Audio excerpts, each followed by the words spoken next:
श्रम जीवन का मूल मंत्र है श्रम अपनी तकदीर। श्रम जीवन का मूल मंत्र है श्रम अपनी तकदीर। बिना परिश्रम के जीवन की न उजली तस्वीर। श्रम जीवन है, श्रम पूजा है, श्रम करके दिखलाए हम। ये धरती स्वर्ग बनाए हम, ये धरती स्वर्ग बनाए हम। नमस्कार, मैं अजय आपका स्वागत करता हूं हमारी YouTube चैनल क्रमजा में। आज देखेंगे अपन चैप्टर नंबर 16 पृष्ठीय क्षेत्रफल एवं आयतन। तो इसमें आपके देखते हैं आगे चैप्टर नंबर 16 में पहले बात करेंगे अपन क्षेत्रफल की। क्षेत्रफल में आपके पास घनाभ है, घन है और बेलन है। इनका क्षेत्रफल किस प्रकार ज्ञात करना है। क्षेत्रफल दो प्रकार से आपके पूछा जा सकता है। एक तो पूछा जा सकता है कि वक्र पृष्ठ का क्षेत्रफल या पार्श्व पृष्ठ का क्षेत्रफल, और एक संपूर्ण पृष्ठ का क्षेत्रफल पूछा जा सकता है। तो अपन अभी देखेंगे वक्र पृष्ठ, पार्श्व पृष्ठ और चार दीवारों का क्षेत्रफल कैसे ज्ञात करते हैं वो भी देखते हैं। तो आपको पास यहाँ पे दिया हुआ घनाभ, घनाभ में देखिए लंबाई है, चौड़ाई है और ऊंचाई है, ये तीनों अलग होती है। इसी प्रकार घन में क्या होता है कि भुजा होती है, भुजा और ये भुजा, यानी कि लंबाई चौड़ाई ऊंचाई तीनों सेम होती है। और एक बेलन है, बेलन में एक आर है और एक एच। तो आइए इसका वक्र पृष्ठ का क्षेत्रफल किस प्रकार ज्ञात करते हैं। तो आपको मान लीजिए सबसे पहले वक्र पृष्ठ का क्षेत्रफल ज्ञात करना है। तो वक्र पृष्ठीय क्षेत्रफल, और इसी को बोलते हैं चारों दीवारों का क्षेत्रफल, और इसी को क्या बोलते हैं पार्श्व पृष्ठों का क्षेत्रफल या पार्श्व पृष्ठों का क्षेत्रफल। इसको ऐसा कब बोलते हैं वो भी देख लीजिए एक बार। जैसे वक्र पृष्ठ की बात आए तो ये बेलन के लिए यूज करते हैं, और चार दीवारों की बात आए तो ये घन और घनाभ, यानी घनाभ और घन दोनों के लिए यूज में लेते हैं। जैसे कमरे के अंदर चार दीवार होती है तो उसके चारों दीवारों का क्षेत्रफल यूज में लेंगे। और पार्श्व पृष्ठों की बात हो तो पार्श्व पृष्ठ का यूज घनाभ, घन और बेलन तीनों के लिए यूज में ले सकते हैं। तो आइए किस प्रकार से इसका सूत्र बनता है। तो सबसे पहले मान लीजिए आपको एक टैंक खोदना है, बेलन प्रकार का टैंक खोदना है, यानी आपको एक टैंक खोदना है जो गोल हो। इसी प्रकार से एक घन आकार का टैंक खोदना है और एक घन आकार का टैंक खोदना है। तो किस प्रकार से वो टैंक खोदेंगे। तो टैंक खोदने के सबसे पहले आप उसकी आकृति बनाते हैं, फिर ही तो नीचे खोदते हैं। तो उसके लिए सबसे पहले आकृति बनाएंगे। तो आकृति देखिए किस प्रकार की बनेगी। जैसे घनाभाकार का टैंक खोद रहे हैं तो घनाभार के लिए आपके पास सबसे पहले आकृति बनेगी किस प्रकार की, आयत की, यानी कि आयत की एक आकृति बनेगी। यानी बाउंड्री जो अपन बनाएंगे लाइनिंग, ये आयताकार एक लाइनिंग बनाएंगे। इसी के ऊपर, इसी के नीचे अपन टैंक खोदेंगे तो एक आयताकार ये लाइनिंग हो गई। तो आयताकार लाइनिंग यानी आयत का परिमाप हो गया वो। बाउंड्री क्या बोलते हैं, बाउंड्री तो खींचेंगे तो उसके लिए आयत का परिमाप लेंगे, इनटू गुणा में कहां तक खोदना है, ऊंचाई यानी नीचे कहां तक खोदना है तो उसके लिए अपन एच ले लेंगे। तो ये सभी में इसी प्रकार का यूज में लेंगे। तो आयताकार परिमाप देखिए, आयत का परिमाप क्या होता है 2 इंटू एल प्लस बी, यानी कि 2 गुणा एल प्लस बी, 2 लंबाई प्लस चौड़ाई इंटू, अब क्या लेंगे यहां से एच। तो ये क्या हो गया, ये हो गया इसका चार दीवारों का इसका क्षेत्रफल हो गया। इसको वक्र पृष्ठ का क्षेत्रफल भी बोल सकते हैं या इसको पार्श्व पृष्ठ का क्षेत्रफल भी बोल सकते हैं, लेकिन अधिकतम वक्र पृष्ठ का क्षेत्रफल बेलन के लिए यूज में लेते हैं। तो आइए देखते हैं आगे वर्ग के लिए। तो ये तो घनाभ के लिए था, अब वर्ग के लिए देखते हैं घन के लिए कि घन की चारों दीवारों का क्षेत्रफल, चारों दीवारों का क्षेत्रफल वो किस प्रकार से आएगा। तो आपके पास देखिए यदि घन आकार का आप टैंक बना रहे हैं तो उसके लिए नीचे किस प्रकार की आकृति आएगी, वर्ग आकार की आकृति आएगी। तो यहां से वर्ग की बाउंड्री लेंगे तो वर्ग का परिमाप, वर्ग की बाउंड्री के लिए वर्ग का परिमाप गुणा कितना गहरा लेंगे उसको एच तक लेंगे। तो वर्ग का परिमाप क्या होता है 4 गुणा ये भुजा, 4 गुणा भुजा। तो भुजा इंटू आपके पास में एच कितनी है इसकी एच है, देख लीजिए यहाँ से एच कितनी है, यहाँ एच जो कि भुजाई दी हुई है तो यहाँ से भुजाई ले लेंगे। अब यहाँ से क्या हुआ भुजा इंटू भुजा, तो आपके पास आ गया 4 गुणा भुजा स्क्वायर, इसका क्षेत्रफल आ गया। इस प्रकार बेलन का देखते हैं। तो बेलन का वक्र पृष्ठ का क्षेत्रफल, बेलन का वक्र पृष्ठीय क्षेत्रफल ये किस प्रकार से आएगा। तो वक्र पृष्ठीय क्षेत्रफल के लिए सबसे पहले आप बेलनाकार यदि टैंक बना रहे हैं तो सबसे पहले बाउंड्री बनाएंगे वर्ताकार। यदि वर्ताकार बाउंड्री बनाएंगे तो वर्ताकार बाउंड्री के लिए आप क्या लेंगे 2πr, क्योंकि बाउंड्री का परिधि होगी तो परिधि के लिए क्या होता है 2πr होता है। तो सबसे पहले बाउंड्री किस प्रकार की लेंगे, वर्त की परिधि लेंगे। अब परिधि को किससे गुणा कर देंगे एच से, तो वर्त की परिधि क्या हुई 2πr गुणा यहाँ से h दी हुई है तो यहाँ से h रख देंगे तो यहाँ पे आ गया 2 पाई r h। इस प्रकार से इसका क्षेत्रफल ज्ञात कर सकते हैं। आइए आगे देखते हैं। अब आइए, अभी तक आपने टैंक खोदा है, अब टैंक के नीचे का एक तल डालना है और एक ऊपर की छत डालनी है। तो उसके लिए सूत्र क्या होगा, उसको क्या कहेंगे, उसको कहेंगे अपन संपूर्ण पृष्ठीय क्षेत्रफल। उसके लिए अपन शब्द यूज में लेते हैं संपूर्ण पृष्ठीय क्षेत्रफल। अभी तक आपने टैंक का गड्ढा खोदा है, अब नीचे का तल डालना है और ऊपर का छत डालनी है। तो आपने केवल पार्श्व पृष्ठ का क्षेत्रफल लिया, अभी पार्श्व पृष्ठ का क्षेत्रफल। इसमें देखिए संपूर्ण पृष्ठ में क्या होगा, एक तो पार्श्व पृष्ठ का आ गया प्लस वो दोनों छतें आ गई, यानी दोनों आधार आ गए। आधार एक तो तल आ गया और एक छत आ गई, तो उनको दो आधार बोल देंगे क्योंकि छत और आधार दोनों सेम ही रहेंगे, एक सी साइज में रहेंगे, उनको दो आधार बोल देंगे। तो इसी सूत्र का अपन इन तीनों में यूज करेंगे। किस प्रकार से यूज होगा, देखिए सबसे पहले घनाभ के लिए, तो घनाभ का संपूर्ण पृष्ठीय क्षेत्रफल ज्ञात करने से पहले उसका पार्श्व पृष्ठ का क्षेत्रफल प्लस दो आधार जोड़ने उसमें, तो पार्श्व पृष्ठ का क्षेत्रफल क्या होता है, यानी कि इस आयताकार बाउंड्री के लिए 2l+v यानी आयत का परिमाप गुणा h हो गया, प्लस ये तो क्या पार्श्व पृष्ठ का क्षेत्रफल, इसमें जोड़ना पड़ेगा दो आधार, यानी 2 गुणा आधार कौन सा है इसका, लंबाई इंटू चौड़ाई, तो इसका आधार हो गया, यही सेम ऊपर छत रहेगी, तो यहां से कर देंगे l गुणा b। अब देखिए इसको कैसे आगे तक सोल्व करेंगे। जैसे 2 को अंदर गुणा करेंगे तो 2l प्लस 2 को b से भी गुणा करेंगे और h भी गुणा हो रहा है, तो यहां से आ गया 2lh। इसी प्रकार यहां से क्या आ गया 2bh और लास्ट में क्या बच गया आपके पास में 2lb। तो इसको छोटे रूप में किस प्रकार लिख सकते हैं, जैसे 2 को कॉमन ले लेंगे तो यहां बचेगा lb plus bh plus HL। आप इसको इस प्रकार से याद कर सकते हैं, जैसे LB तो यहाँ से आ गया, BH यहाँ से आ गया और LH या HL यहाँ से आ गया, तो आप इसको याद कर सकते हैं। जैसे याद करने की ट्रिक है LBH, तो 2 से करना है गुणा, तो सबसे पहले LB फिर BH फिर HL, LB BH फिर HL। अब देखते हैं आगे आपके पास में घन का संपूर्ण पृष्ठीय क्षेत्रफल किस प्रकार से होगा। घन का संपूर्ण पृष्ठीय क्षेत्रफल, उसके लिए देखिए सबसे पहले पार्श्व पृष्ठ का क्षेत्रफल, तो पार्श्व पृष्ठ का क्षेत्रफल के वर्ग का परिमाप कितना था 4 गुणा भुजा इंटू आपके पास ऊंचाई, यानी पार्श्व पृष्ठ का क्षेत्रफल पहले याद किया तो भुजा स्क्वायर, तो इसको स्क्वायर ही कर देंगे पार्श्व पृष्ठ के क्षेत्रफल के लिए, प्लस 2 आधार कौन से, इसमें वर्ग दिया हुआ है, तो वर्ग का कितना होता है भुजा स्क्वायर, तो भुजा स्क्वायर तो इसका क्षेत्रफल हो गया, गुणा में क्या दिया हुआ 2 गुणा भुजा स्क्वायर, आधार कितना हो गया भुजा स्क्वायर। अब देखिए 4 भुजा स्क्वायर यहाँ है, 2 भुजा स्क्वायर यहाँ है, तो 4 और 2 कितने हो गए आपके पास में 6 भुजा स्क्वायर, इसका क्या आ गया संपूर्ण पृष्ठीय क्षेत्रफल आ गया। आगे देखते हैं अपन बेलन के लिए, तो बेलन का संपूर्ण पृष्ठीय क्षेत्रफल क्या होगा, यहाँ से अपन लिखेंगे बेलन का संपूर्ण पृष्ठीय क्षेत्रफल।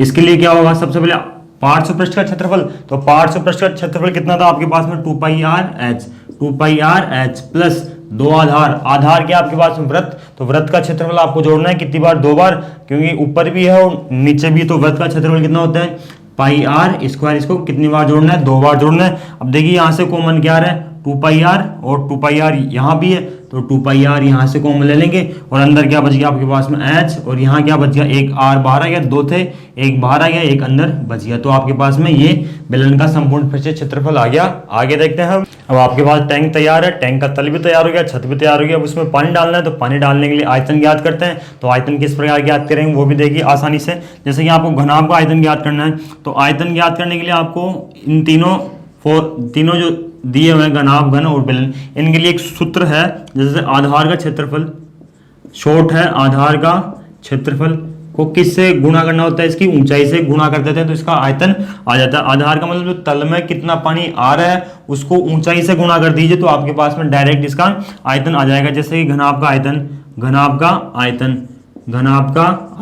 तो घनाभ के लिए इसका आधार क्या हुआ, घनाभ के लिए आधार क्या हो गया इसका आयत का क्षेत्रफल कितना होता है लंबाई इंटू चौड़ाई, लंबाई गुणा चौड़ाई हो गया इसका आयतन, वो लंबाई गुणा चौड़ाई इसका क्षेत्रफल हो गया आधार का, गुणा में क्या दिया हुआ आपके पास में h, तो इसका आंसर हो गया LBH। इसी प्रकार से अपन देखते हैं घन का आयतन, तो घन का आयतन किस प्रकार आएगा, तो घन के आयतन के लिए भी उसके वर्ग में दिया हुआ है ये वर्ग, तो वर्ग का क्षेत्रफल बताइए, आधार का क्षेत्रफल यानी वर्ग का क्षेत्रफल, तो वर्ग का क्षेत्रफल क्या हो गया भुजा स्क्वायर, तो भुजा स्क्वायर गुणा ऊंचाई कितनी इसकी यही भुजा दी हुई है, तो वापस भुजा से गुणा कर देंगे तो यहाँ से क्या आ गया, भुजा क्यूब आ गया, यानी कि तीनों भुजाओं को गुणा कर देंगे तो यहाँ से बन जाएगा आपके पास भुजा क्यूब। इसी प्रकार से बेलन का आयतन ज्ञात करते हैं, तो बेलन का आयतन ज्ञात करने के लिए बेलन का आधार देखिए, बेलन का आधार क्या है, बेलन का आधार आपके पास में एक वृत्त के रूप में दिया हुआ है। देखिए वृत्त है तो वृत्त का क्षेत्रफल कितना होता है आपको पता है, पाई आर स्क्वायर होता है। तो वृत्त का क्षेत्रफल होता है पाई आर स्क्वायर गुणा आधार के क्षेत्रफल, यानी वृत्त के क्षेत्रफल को किससे करना है, गुणा ऊंचाई से। ये देखिए आधार के क्षेत्रफल गुणा एच, तो इसको ऊंचाई से गुणा कर देंगे तो यहाँ से क्या आ गया पाई आर स्क्वायर एच। इस प्रकार से आप बेलन का आयतन भी ज्ञात कर सकते हैं। आइए आगे देखते हैं शंकु। शंकु देखिए किस प्रकार से बनता है। ये जैसे ये वृत्त है, वृत्त में आपको पता है एक आकृति ऐसी काटी थी, इसको क्या बोलते हैं आप, इसको बोलते हैं त्रिज्यखंड। तो त्रिज्यखंड से क्या बनता है आपके शंकु बनता है। वो किस प्रकार से बनता है, मान लीजिए ये आकृति है, ये वाली केवल ये आकृति है, इसको आप घुमा देंगे तो एक जोकर की टोपी बन जाएगी और उसको कह देंगे आप शंकु। तो इसी से ये आकृति बनती है। अब देखिए जैसे इसको अपन ने घुमाया, ये आकृति थी, इसको ऐसा घुमाया तो ये वाली जो आकृति है एल, यानी इसकी चाप की लंबाई एल थी, वो किस में हो गई, वो हो गई वृत्त की परिधि में चेंज हो गई। तो इसकी परिधि क्या हो गई, इसकी एल हो गई। और इसी प्रकार से देखिए जो आपके पास में आर दी हुई है, ये आर क्या है आपके पास में, जो आर है वो इसकी क्या कहलाएगी, एल कहलाएगी। और इसको क्या बोलते हैं, इसकी तिर्यक ऊंचाई कह देते हैं इसको। अब इसी में आगे देखते हैं इसका वक्र पृष्ठीय क्षेत्रफल या पार्श्व पृष्ठीय क्षेत्रफल। देखिए वो किस प्रकार से ये बनाना सीख लिया, ये इसी से बनता है ये। तो यहाँ से देखिए सबसे पहले इसके वक्र पृष्ठ का क्षेत्रफल ज्ञात करने के लिए इसके क्षेत्रफल का यूज करेंगे। तो इसका क्षेत्रफल कितना होता है, तो त्रिज्यखंड का क्षेत्रफल कितना होता है आपको पता है। यदि आपको चाप की लंबाई दी गई हो तो उसके लिए मैंने बताया था 1/2 इंटू एल गुणा इंटू आर, ये इसके लिए सूत्र होता है। अब देखिए यहाँ से इसी को चेंज कर दिए शंकु के क्षेत्रफल में, शंकु का पार्श्व पृष्ठीय क्षेत्रफल या वक्र पृष्ठीय क्षेत्रफल, इसको पार्श्व पृष्ठीय क्षेत्रफल या वक्र पृष्ठ का क्षेत्रफल कह सकते हैं। इसके चारों ओर का लेना, ऊपर वाली छत नहीं लेनी, अभी छत आएगी संपूर्ण पृष्ठीय क्षेत्रफल में। तो देखिए यहाँ से 1/2 को 1/2 इंटू एल, जो यहाँ पे एल है वो यहाँ पे क्या बन गया, जैसे ये घूमा तो घूम के उसकी वृत्त की परिधि बन गई, तो यहाँ से वृत्त की परिधि बन गई और परिधि ये बन गई। और जो यहाँ पे आर है, जो यहाँ से आर है वो इसकी एल बन गई, तो इसको कर देंगे अपन एल। तो ये एल अलग है, ये एल अलग है। तो देखिए यहाँ से वृत्त की परिधि 1/2 इंटू वृत्त की परिधि 2 पाई आर गुणा एल, यहाँ से 2 से 2 को कट गया, यहाँ से बच गया आपके पास में पाई आर एल। ये हो गया शंकु का पार्श्व पृष्ठीय क्षेत्रफल। अब देखते हैं आगे शंकु का संपूर्ण पृष्ठीय क्षेत्रफल। तो संपूर्ण पृष्ठीय क्षेत्रफल देखने के लिए आपको पार्श्व पृष्ठीय क्षेत्रफल में या वक्र पृष्ठ के क्षेत्रफल में आपको क्या जोड़ना पड़ेगा, आधार का क्षेत्रफल। आधार यहाँ पर देखिए एक ही साइड, यानी एक डखंड दिया हुआ है तो एक ही करेंगे, इधर 2 से गुणा नहीं करेंगे। तो संपूर्ण पृष्ठीय क्षेत्रफल के लिए पार्श्व का क्षेत्रफल पाई आर एल, तो यहाँ से पाई आर एल प्लस आधार का क्षेत्रफल कितना है, आपके ऊपर भी एक वृत्त दिया हुआ, तो यहाँ से तो वृत्त का क्षेत्रफल क्या आ गया, पाई आर स्क्वायर। अब देखिए यहाँ से कॉमन क्या आ रहा है, पाई आर, और पाई आर यहाँ भी है, तो पाई आर कॉमन ले लेंगे, अंदर बच गया एल। यहाँ से 2 आर थे तो 1 आर बाहर आएंगे, 1 आर अंदर बच गया। तो ये क्या हो गया, इसका शंकु का संपूर्ण पृष्ठीय क्षेत्रफल। आगे देखते हैं हम देखते हैं गोला। एक तो गोला है और एक अर्धगोला है, तो इसमें अंतर क्या होता है वो भी देख लिए आपके सामने। अंतर तो है ही, दिखाई दे रहा होगा। तो इसमें देखिए आपके पास सूत्र कौन सा यूज में लेते हैं, इसमें एक तो होता है वक्र पृष्ठीय क्षेत्रफल और एक संपूर्ण पृष्ठीय क्षेत्रफल। ये दोनों ही यूज में नहीं लेते हैं, ये दोनों ही यूज में नहीं लेते, क्योंकि वक्र और संपूर्ण इसके लिए यूज में नहीं होगा। इसके लिए मात्र एक पृष्ठीय क्षेत्रफल होगा। जैसे वो कहेंगे कि गोले का पृष्ठीय क्षेत्रफल ज्ञात कीजिए, तो पृष्ठीय क्षेत्रफल कैसे आएगा, इसका पृष्ठीय क्षेत्रफल होता है यानी 4 वृत्तों के बराबर होता है इसका पृष्ठीय क्षेत्रफल। कैसे, 4 वृत्तों के, किसके बराबर, जैसे 4 वृत्त का मतलब वृत्त का क्षेत्रफल कितना होता है, पाई आर स्क्वायर। तो इसका क्षेत्रफल कितना होगा, 4 पाई आर स्क्वायर। आप याद रखने के लिए इस प्रकार से इसको याद कर सकते हैं कि इसका क्षेत्रफल 4 वृत्तों के बराबर होता है, यानी कि पाई आर स्क्वायर इंटू 4, तो यहाँ से आ गया 4 पाई आर स्क्वायर। अब इसी में केवल पृष्ठीय क्षेत्रफल ही इसमें पूछता है, केवल ना तो वक्र पूछता है ना संपूर्ण पूछता, मात्र पृष्ठीय क्षेत्रफल कितना होगा वो पूछता, तो इसके लिए आ गया सूत्र 4 पाई आर स्क्वायर। अब देखते हैं अर्धगोले की बात करते हैं, क्योंकि इसमें क्यों नहीं पूछता, क्योंकि इसकी कोई पृष्ठ जैसा कोई ढक्कन वगैरह इसमें नहीं है या फिर इसका कोई तल नहीं है, ये चारों तरफ से एक समान सा है, इसकी जो बनावट है वो आकृति है वो चारों तरफ से एक समान। आप देखते हैं अर्धगोले की बात करें, अब और अर्धगोले में देखते हैं कि ये वाली पृष्ठ थोड़ी अलग है, जो नीचे पृष्ठ दी हुई है वो गोलाकार की तरह है, लेकिन जो ऊपर पृष्ठ है वो एक अलग है यानी चपटी है। तो उसके लिए आप वक्र पृष्ठ का भी यूज करेंगे और आप संपूर्ण पृष्ठ का भी यूज करेंगे। तो वक्र पृष्ठ का क्षेत्रफल किसके लिए? अर्धगोले के लिए। तो अर्धगोले के लिए वक्र पृष्ठ का क्षेत्रफल क्या होगा? आपको इसमें वक्र पृष्ठ का क्षेत्रफल होगा 2 वृत्तों के बराबर। कितने? 2 वृत्तों के बराबर।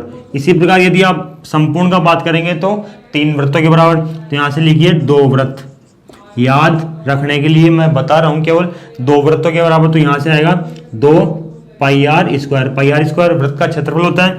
ये तो हो गया वक्र पृष्ठ का। अब करें अर्धवृत्त के संपूर्ण पृष्ठ की। तो अर्धवृत्त का संपूर्ण पृष्ठीय क्षेत्रफल, राइटिंग में मत जाइएगा, थोड़ा सा स्पीड है इसलिए। अर्धवृत्त का संपूर्ण पृष्ठीय क्षेत्रफल, तो संपूर्ण पृष्ठीय क्षेत्रफल के लिए यानी कि ये ऊपर वाला भाग वो एक वृत्त से बना है और जो नीचे वाला भाग है वो 2 वृत्तों से बना है। तो आपको संपूर्ण पृष्ठ चाहिए यानी कि इसके जो नीचे की पृष्ठ है और जो ऊपर की पृष्ठ है, तो ये दोनों मिलकर कितने वृत्त हो गए? 3 वृत्त हो गए। तो यहाँ से अपन क्या लिख सकते हैं कि 3 गुना वृत्त का क्षेत्रफल। तो यहाँ से हो गया 3 पाई आर स्क्वायर। अब देखते हैं आयतन ज्ञात करना। शंकु का आयतन, गोले का आयतन, बेलन का आयतन और इसी में देखेंगे अर्धगोले का आयतन। तो आगे देखिए किस प्रकार से होगा। आप एक प्रैक्टिकल करते हैं, जैसे कि एक बेलन लीजिए। बेलन इस प्रकार का लेंगे कि अभी बताते हैं, जस्ट रुको 1 मिनट। जैसे कि ये है, इसकी आर है, इसकी भी आर है और इसकी भी आर है, तीनों की आर क्या है? समान है। इसी बार इसकी जो ऊंचाई h है वही इसकी ऊंचाई h है। ये दोनों भी समान, इसकी ऊंचाई नहीं है लेकिन इसकी 2r लेंगे यानी इसका व्यास लेंगे यहाँ से यहाँ तक कि जब ये 2r लेंगे तो इसकी भी ये क्या होगी? r इसकी h के बराबर होगी। यदि तीनों समान है तो यहाँ पे देखिए, यदि आप इस गोले को इसमें डालते हैं तो इस गोले में पानी भरा है, तो गोले में पानी भरा है उसको बेलन में डालते हैं तो बेलन का भाग यहाँ तक भर जाता है, यानी कि ये 2 भाग भर जाता है और बाकी जो शेष बचा 1 भाग है, ये बच गया 1 भाग, ये शंकु से भर जाता है। तो ये 1 भाग शंकु भरता है और 2 भाग कौन भरता है? 2 भाग भरता है आपके बेलन, ये गोला भरता है। तो इसको प्रैक्टिकल रूप में देखते हैं किस प्रकार से होगा ये। तो आइए इसको सूत्र के रूप में देखेंगे। जैसे कि यहाँ पे 3 भाग थे, तो 3 भाग में शंकु ने कितना भाग भरा? 1 भाग भरा। जैसे कि एक बार और देख लीजिए, ये कोई बेलन है, इस बेलन में आपको जो गोले का पानी है वो डालना है। जैसे कि ये गोले का पानी यहाँ तक आपने डाल दिया, ये गोले का पानी यहाँ फिट कर दिया। अब जो बीच में ये बचे ना ये भाग, इनमें शंकु का पानी आएगा। तो शंकु का पानी कितना आ सकता है? एक ही आएगा और बीच में जो गोला है उसका भाग कितना आ गया? 2। तो 2 और 1 कितना होगा टोटल? यानी 3 भाग इस टोटल बेलन में आएंगे। तो देखिए 3 भाग में से शंकु ने कितना भरा? 1। अब और गोले ने कितना भरा? 2। गोले के 3 भाग यानी बेलन का 3 भाग था, तो इसमें से गोले ने भर दिया 2 भाग। इसी प्रकार जो बेलन का 3 था वो 3 का 3 ही भरेगा।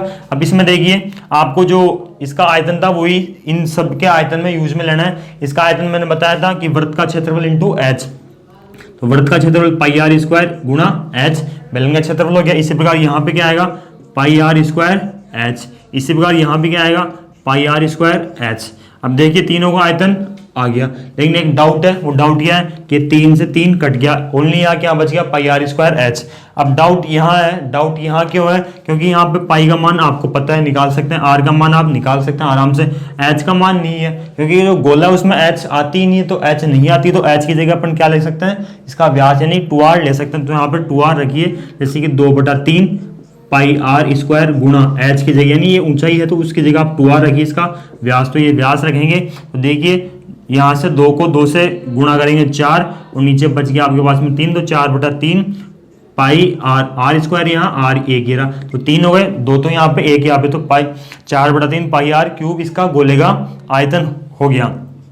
अब इसी में देखते हैं यदि आप अर्धगोले की बात करें, यदि आप अर्धगोले की बात करें तो इसको 2 का भाग दे देंगे, तो इसको 1/2 से गुणा कर देंगे। यहाँ से आएगा 4/3 पाई आर क्यूब, यहाँ से 1/2 से गुणा कर देंगे तो अर्धगोले का आयतन आ जाएगा। 2 से 2 कटेगा तो ऊपर क्या बच गया? केवल 2। यहाँ से आएगा 2/3 पाई आर क्यूब, ये अर्धगोले का आयतन आ गया और ये संपूर्ण गोले का आयतन, ये अर्धगोले का आयतन। अब देखते हैं तो शंकु आयतन है, शंकु का आयतन तो ये का ये रहेगा 1/3 पाई आर स्क्वायर एच, ये सही है। इस प्रकार से आप बेलन के जो आयतन दिया हुआ उससे आप तीनों का आयतन निकाल सकते हैं। तो आइए आगे देखते हैं। हम देखते हैं आगे, आपके पास में एक तो घनाभ दिया हुआ, घनाभ का विकर्ण, जैसे कि अधिकतम घनाभ में बड़ी से बड़ी छड़ कौन सी आ सकती है, तो ऐसा क्वेश्चन आता है आपके। तो इसमें सबसे बड़ी छड़ इस प्रकार की आ सकती है, तो उसको बोलते हैं घनाभ का विकर्ण। तो घनाभ के विकर्ण का सूत्र होता है आपके पास में √L का स्क्वायर यानी लंबाई का स्क्वायर प्लस चौड़ाई का स्क्वायर प्लस ऊंचाई का square, √L square plus B square plus H square. ये तो हो गया घनाभ का विकर्ण। इसी प्रकार यदि घन का विकर्ण की बात करें, यानी घन में सबसे बड़ी छड़ कौन सी आ सकती है, तो घन का विकर्ण किस प्रकार से आएगा। तो घन के विकर्ण के लिए देखो सब सारी की भुजा एक सी होगी, तो यहाँ से लिख देंगे भुजा स्क्वायर प्लस भुजा स्क्वायर प्लस भुजा स्क्वायर। इसको 3 बार लिखेंगे तो यहाँ से क्या आएगा आपके पास में √3 भुजा स्क्वायर। तो यहाँ से आपके पास में जो भुजा स्क्वायर है उसका वर्गमूल होके बाहर आ जाएगी भुजा और 3 अंदर बच जाएगा। तो यहाँ से आएगा भुजा तो बाहर आ गया, यानी अंडरवुड में था तो ये बाहर आ गया स्क्वायर था, इसलिए इसका अंडरवुड लगा, स्क्वायर हट गया तो अंदर क्या बच गया, केवल भुजा √3। ये हो गया घन का विकर्ण। अब देखते हैं, मान लीजिए कोई बेलन है, तो बेलन कोई खोखला बेलन है, जैसे कि कोई पाइप होता है, तो पाइप का संपूर्ण पृष्ठीय क्षेत्रफल किस प्रकार ज्ञात करते हैं। और जैसे कोई अर्धगोला है, तो एक खोखला अर्धगोला है, तो उसका संपूर्ण पृष्ठीय क्षेत्रफल किस प्रकार ज्ञात करते हैं और आयतन किस प्रकार ज्ञात करते हैं। जैसे कोई खोखला बेलन दिया हो तो खोखले बेलन का संपूर्ण पृष्ठीय क्षेत्रफल किस प्रकार ज्ञात होगा। तो यहाँ से लिखेंगे सबसे पहले खोखले बेलन का संपूर्ण पृष्ठीय क्षेत्रफल, संपूर्ण पृष्ठीय क्षेत्रफल। तो उसके लिए आपके पास में बेलन है, खोखला यानी पाइप की तरह है, तो पाइप का जो बड़ा होता है सिरा, उसके लिए आप उसका क्षेत्रफल क्या निकाल दें, जैसे कि 2 पाई आर एच। बाहरी पृष्ठ है उसके लिए आर बड़ा आर दिया हुआ है, और जो अंदर की पृष्ठ है उसके लिए आर ये स्मॉल आर है। तो यहाँ से 2 पाई आर एच प्लस, ये तो बाहरी पृष्ठ के लिए हो गया, और आंतरिक पृष्ठ के लिए क्या होगा उसका क्षेत्रफल, इसके लिए होगा 2 पाई यानी छोटा आर एच। ये दोनों ही क्या होंगे, एक तो बाहरी पृष्ठ के लिए, एक अंदर की पृष्ठ के लिए। अब आपको बताना है जो इसकी जो पृष्ठ है ये वाली, बाहर जो ऊपर की जो पृष्ठ दी हुई है, ऊपर ये जो वलय दी हुई है ये वलय, और ये जो नीचे 2 वलय दी हुई है, यानी एक तो वलय ऊपर है एक वलय नीचे है, तो ये 2 वलय हुई। तो 2 वलय के लिए मैंने आपको बताया था सूत्र, ये जैसे कि पाई बाहर आता है आपके पास में पाई, और अंदर आता है आर का स्क्वायर माइनस आर का स्क्वायर, यानी जो बड़ा आर का स्क्वायर माइनस ये स्मॉल आर का स्क्वायर 2, यानी 2 तो क्यों आया, क्योंकि 2 वलय हैं, एक नीचे वलय है एक ऊपर वलय है, दोनों ही सेम है। तो यहाँ से आ गया पाई कोष्टक R square minus are square. तो ये आपके लिए खोखले बेलन का संपूर्ण पृष्ठीय क्षेत्रफल हो गया। अब देखते हैं खोखले बेलन के लिए आयतन। तो खोखले बेलन का आयतन, खोखले बेलन का आयतन, इसके लिए जो आपके पास में जो बाहर का बेलन दिया हुआ है उसका आयतन, तो वो होता है पाई आर स्क्वायर एच, बड़ा आर ले लिया। अब माइनस जो अंदर का बेलन दिया हुआ है उसका माइनस करना है, बाहर के बेलन के आयतन में से आपको अंदर के बेलन का आयतन माइनस करना है। तो आपके पास जो ये वाला आयतन है, ये वाला आयतन यहाँ से आएगा, जैसे कि माइनस करते ही ये आ जाएगा, तो यहाँ से कर देंगे पाई आर स्क्वायर एच। अब यहाँ से पाई और एच कॉमन ले लेंगे, यहाँ से पाई आ गया कॉमन और एच आ गया, अंदर बच गया आपके पास में r square minus are square. आगे देखते हैं, आगे देखते हैं, मान लीजिए आपके पास में अर्धगोला, कोई खोखला अर्धगोला दिया हुआ है, तो उसका संपूर्ण पृष्ठीय क्षेत्रफल किस प्रकार ज्ञात करते हैं। तो संपूर्ण अर्धगोले के लिए संपूर्ण पृष्ठीय क्षेत्रफल, अर्धगोले के लिए संपूर्ण पृष्ठीय क्षेत्रफल सेम उसी प्रकार से जैसे बेलन में किया, आपको इसका बाहरी पृष्ठ का क्षेत्रफल ज्ञात होना चाहिए, जो कि मैंने बताया था कि गोले में आपके पास जैसे गोला था, तो अर्धगोले के लिए तो आपको मैंने बताया था कि 2 वृत्तों से बना होता है, तो इसको 2 वृत्तों से कर देंगे, यानी कि 2 पाई आर स्क्वायर, और इसी प्रकार जो अंदर वाला वृत्त है उसके लिए भी 2 पाई आर स्क्वायर। जो बाहर वाला वृत्त था उसके लिए बड़ी आर ले ली, जो अंदर वृत्त था उसके लिए छोटी आर ले ली, यानी कि जो वक्र पृष्ठ बना होता है वो 2 वृत्तों से बना होता है, तो यहाँ से 2 पाई आर स्क्वायर, इसी प्रकार 2 पाई आर स्क्वायर। अब आपको क्या करना है, जो आपके पास वलय दी हुई है,